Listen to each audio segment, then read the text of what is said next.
Marv here, Words to the Wise. Today, I'm going to discuss something, in my opinion, is one of the very important dynamics of what's happening in the world today. To understand that, we're going to have to really get down to the whys of why things happen. In all of nature, there's truly two functions or two forces. It's the force of cooperation and the force of the individual. Even at the subatomic level, you have the electron that says, I'll work with you a little bit out here, but I want to handle it on my own. Others will go, yeah, I'll work with you tight, and we get up in here. You can still see this dynamic of cooperation. Look at the elemental table. You could actually say it's a function of atomic cooperation to increase our masses to the point we have a table to do different things. All of nature has this cooperation versus singular. Forces of nature, magnetism, opposites attract, cooperation, repel, to push away. It's the opposite to hold its individuality. Human nature, human design, human progress is no different. There is two forces, the function of cooperation and the force of individuality, that has been running through mankind's history through thousands and thousands of years. You have the two forces that basically have these philosophical, I will define one side and then I'll go into the other, so let's not get lost on one side before I get to the other. It means this: you must have a balance to know the weight of one, how it balances to the weight of the other to get a good perspective. So let's wait until we get both sides balanced to be able to discuss some of the ramifications of what it means. Wolf philosophy is what I'm going to call the individual. I'm going to use metaphor. We're going to symbolize the wolf. I've chosen this metaphor because mankind has used this metaphor throughout history, and I'm going to apply those ways it was used and to teach this. The philosophy of the wolf are the individuals. I can be walking down. I can see a conversation of two individuals at a distance. I can stop and pay attention enough that they know that I'm paying attention to them, and I become interactive, cooperative, because they know I'm there, which will affect their behavior. They are not aware of my behavior and I still listen. It's a passive cooperative, because I can take that information, I can take it, and it stopped my activity, whatever that activity is, to cooperate with that activity. Or I just keep on walking and ignore that activity altogether, which is the counter of individualism. The mankind in our gender teachings, when I will teach, Deborah Tannen and many other people will be teaching the function of status for males and cooperation of female. Once again, this cooperation, status, interaction, the internet to spread this way, to build our being, is the cooperative, to stand alone, to show how I'm different, I'm better, the function of one-up, and how male conversation, what we do, shows how we try to be an individual. You see it in that. You see it in everything. If you really start to look at it, you realize you find this event everywhere. So the function of the individual is basically, psychologically, I'm going to define this, because this part of the conversation is going to go to human dynamics and psychosocial histories. And the dynamic of the wolf says, I take care of myself. We work as a pack at times. I'm required to hunt by myself. I go through the woods. I jump around.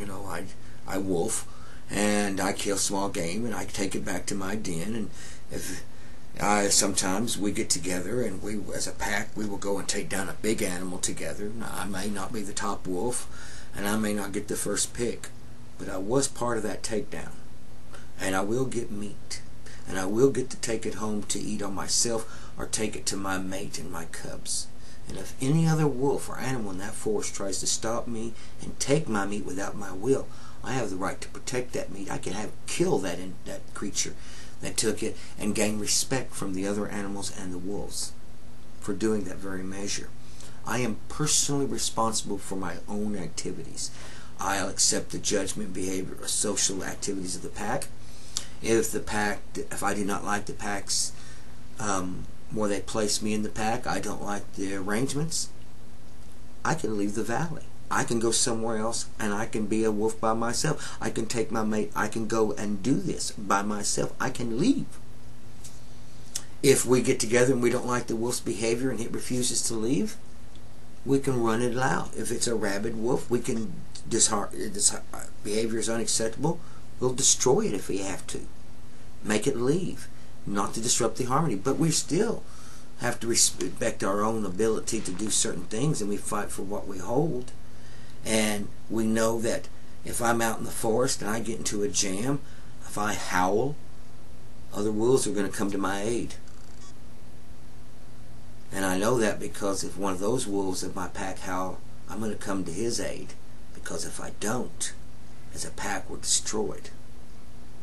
I have personal responsibility of taking care of my judgments of right and wrong. And you can show this into religion, which I will bring about later on in this discussion, but not right now. It is our purpose of intent, our utopia, so to speak, for the wolf philosophy is to be able to do what I want to do, to be able to take care of myself, to hunt. That means to destroy, it means to hunt. Provide for myself. This is my utopia. This is wolf philosophy.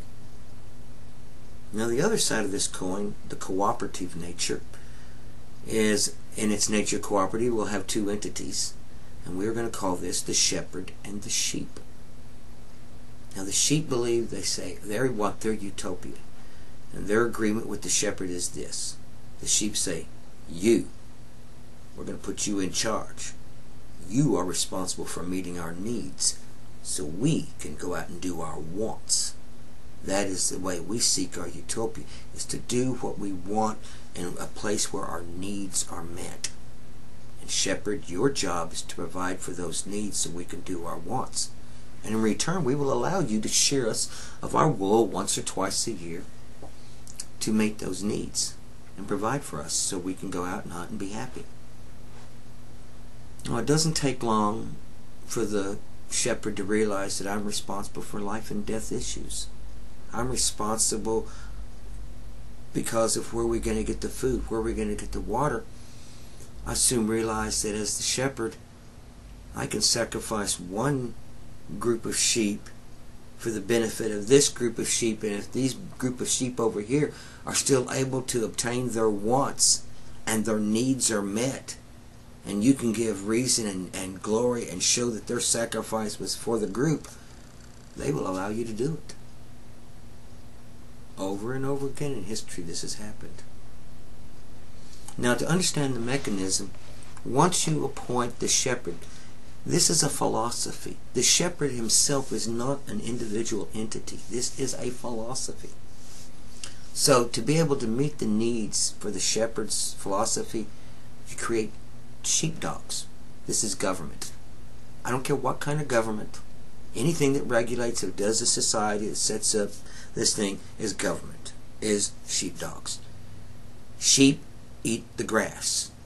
Sheepdogs don't eat grass. To define a sheepdog is they live off the substance of the sheep. They live off the profits of the wool or the meat of the sheep themselves. Whatever it is, their income, their life support to make them exist, lives off the byproduct of the sheep themselves. That makes them the sheepdog. The farm, anything within the control of the influence of the sheepdogs and the shepherd's influence, is a commodity to be used to protect and provide for the sheep. Anything outside the control of that farm is a resource for the shepherd to acquire, to provide for the sheep. This philosophy. Now, the shepherd will divide the sheep into different pastures to control. These sheep have this. Now, the sheep will sit there and say, I want some of that grass over there. God looks greener grass over there. So to keep control and regulation, to provide the best productivity of the farm, we create fences. Fences is rules, regulation, laws provided by the sheepdog shepherd. So when the sheepdog's not there, the sheep come up to it, oh, I can't do that. I need to turn. Go down this way. This is where the trough is. This is where the water is. This is where the barn is. This is where I go to eat the grass. This is where I'm protected. This is where I'm cared for. Go outside the fence, I'm in trouble. I'll get in trouble from the sheepdog. So rules and regulations provide that. Now there's, in this level of cooperation, there is I'm going to say you divide it into three varieties of the shepherd sheep philosophy. And that for these three, once we go through these, then we're going to stop. But I want to get these three done first. The three types of shepherd is, we have the shepherd on one extreme belief is, there is one shepherd. I have the whole farm, and until I can control all the commodities and all the sheep, only then will the sheep be able to prosper. It has to be, the top has to be focused to the shepherd, and it goes outward. It has to be strong top, out to the bottom, control the foundation. The middle shepherd sheep philosophy says, we don't like this apex, one guy, too much power. We want to be more like I hate to say it, more like a union, where we want to have a bunch of us all equal here, and we all have a bunch of, and we'll set up a committee, but invariably by the shepherds, no matter what they do, they'll keep making groups within groups, function of cooperation. Can't we just work? Can't we do this together? Can't we do this together? Can't we do this together? And they will keep putting together, and you wind up creating a peak no matter what they say anyway. But this middle of the road always wants to have a committee, a base. We all have equal, because they want to have lots of farms and lots of people that be the shepherds, because they don't want to give up the power and control. They're afraid they will lose influence. And then the third philosophy of the shepherd sheep, the far right philosophy you might say, is, we believe in the shepherd sheep philosophy, but we're more open range. Why don't we just let them out there in the pastures to eat their own food and water, and haul their butts in here once or twice a year, shear them of their wool, and yeah, they are sheep. It's still the philosophy. We still have to sacrifice. We have to manage. We still have to control. But we do it open range. Now, wolf philosophy can work with this kind of shepherd because it allows interaction. You don't devastate. You live. You interact. You can run a business. Small business takes chances. This wolf philosophy interacts with this open range. It allows the existence of the wolf to be. But the other two have fences and their regulation. And throughout history, really, the only thing those fences are good is to put the hides of the wolf on. And a wolf, where he comes to the fence, will not turn. He will take the chance and go through the fence to go to where he needs to go. He has his own will of conduct with his pack, or his code of conduct to his religion and his moral code. But against the rules of man, some of them are stronger than others. He does what he needs to do. And this is the end of part 1, and we'll continue into this in part 2. Thank you for listening. I hope you find it interesting.